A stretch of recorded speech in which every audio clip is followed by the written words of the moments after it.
President-elect Trump's cabinet choices so far have included some traditional conservative picks, like Marco Rubio at State or Doug Burgum at Interior, along with some, well, it's safe to say, perhaps no other president would have considered, like Robert F. Kennedy Jr. to run Health and Human Services, Matt Gaetz to be Attorney General, Tulsi Gabbard to lead the intelligence community, and Pete Hegseth to run the Pentagon. Trump will have to rely on his narrow Republican majority in the Senate to confirm them. But will they?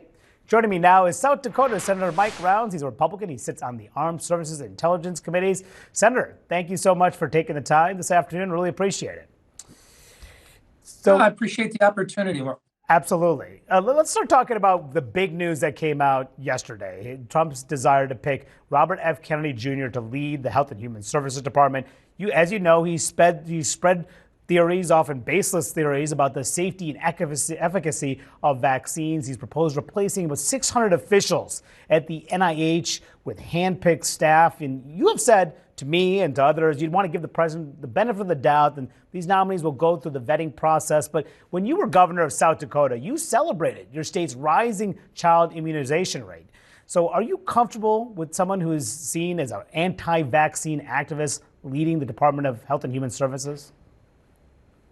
Well, it's true that I am in favor of vaccines. I think they work. I think we've saved millions of lives. I think it's moving in the right direction. I don't mind having someone question whether or not we're doing the right thing with regard to the processes or who's influencing our decisions about which vaccines are promoted and which ones may not get, out into the public. But, look, as you indicated, the president does have the authority and the responsibility to make nominations. We do give the president the benefit of the doubt. I did that with President Biden. But there's another part of this, which is a very important part, and that is the process that we go through with every single one of these nominees.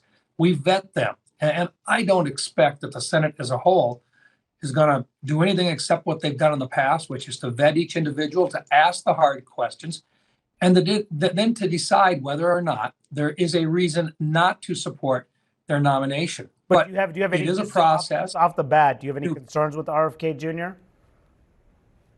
Like, look, if he is not in favor of vaccines, most certainly we're going to find out what his thoughts are on it. And I'm not necessarily sure that it's so much that he doesn't agree with vaccines. It may be that he doesn't like the process that we go through to find out whether or not they're safe. But that's the reason why you do this process. That's the reason why you vet them. That's the reason why you have specific committees with a huge amount of expertise in those particular areas that ask those questions. And look, we do, for these types of events, we do these publicly. The public are going to see it. They're going to hear the questions. They're going to hear the answers.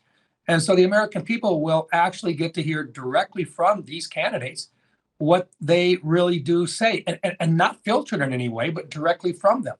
Sometimes that can be very interesting. I want to get your thoughts about what Trump is thinking about doing with the DOJ, the FBI. The FBI director, as you know, is supposed to be an apolitical job. CNN is reporting this afternoon that Trump is now weighing firing Christopher Wray, bringing in a loyalist of his, Kash Patel, someone who's actually threatened to go after some of Trump's critics. Would you be okay if Trump fired Christopher Wray and replaced him with someone like Kash Patel who could target Trump's foes? Would you be comfortable with that? Let me begin. I respect Chris Wray. I know him. I've had numerous briefings from him. I have no objections to the way that Chris Wray works. Second of all, though, the incoming president always has the ability to make their own choices.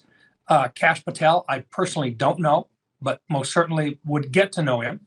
I don't know what the president's plans are, but look, he's elected. We've said very clearly that we want to work with him. We want to bring in his people as best we can. We want to make sure that the agenda that he's laid out for the American people, and a lot of that has to do with the economic reforms that we want to get done and the elimination of bureaucracies. But there's something else as well. And Manu, I think this is important. Yeah. There's a strong feeling among a lot of the parts of this country that there's a better way to do the justice system and the Justice Department than the way that it's been run in the past over multiple different administrations. And let me ask you about that, Senator, if you don't mind, about the Justice Department, since you mentioned it. Because, he's, of course, as you know, he's picked Matt Gaetz to be his potential attorney general. You said this actually to reporters in the Capitol. He said most people would be less than honest if they said anything other than Matt Gaetz is problematic. But he still has been nominated by the president. Still been nominated by the president. Today, Speaker Mike Johnson told reporters that he is not going to. He's going to urge the House Ethics Committee not to release the ethics investigation into Matt Gaetz to the Senate as the Senate considers Gaetz's nomination. Would you want to see, you're going to have a vote on this critical nomination, would you want to see everything that this committee, the House Ethics Committee, has come up with in its investigation into Matt Gaetz before you vote on this nomination? Yeah, I think Senator Cornyn, who sits on the Judiciary Committee, has indicated that very strongly that he believes that there may very well be a way to compel the release of that through a subpoena. That committee, and they do this all the time, and it becomes very sensitive. But we do have a process in place which includes the ability to get that type of information in many cases. And what we want to do is make good decisions based upon all the relevant facts and information that we can get. So you do want to see that information. Or hurt, we should be able to get a hold of it, and we should have access to it one way or another based on the way that we do all of these nominations. Got it. So you do want to see that information. I guess overall, Senator, Trump was elected, as you know, over concerns about the economy. In particular, you mentioned that you want to work with him on the economy. With these picks, is there a risk that he is misreading his mandate here? I don't know as much as I think the president likes to be unique in the way that he announces people.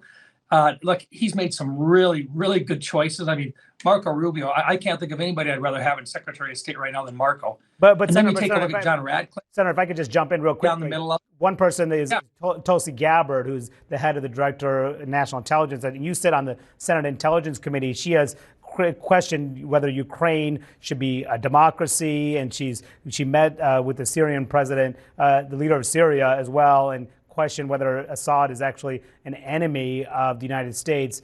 Should she be in charge of overseeing the intelligence apparatus of the United States? That is exactly the reason that we go through our due diligence. It's exactly the reason why we will have a process in place that we do for all of these nominees. And look, this is not a new thing. And it's not like we're doing this process just for this particular president. Every single president, when they make these nominations, the Senate has the responsibility for advice and consent. That actually translates into advice or consent. And in each one of those cases, I think the vast majority of the members of the Senate takes that very, very seriously. And look, there's going to be folks that are going to come in and say, look, the big picture here is to allow the president to have their people.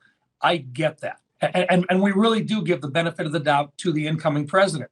But we still have a constitutional responsibility to go through that process that is well established, in which we review and we look at each individual and make sure that all of the relevant information that maybe even the president doesn't have is brought out in front of us. And then we decide whether or not we think that the benefit of the doubt goes to the president, or if there should be a change and perhaps more advice than consent, which occasionally does happen. All right, Senator Mike Rounds of South Dakota, thank you so much for coming out and sharing your views. Really appreciate it. Good to see you. Good to see you as well. All right.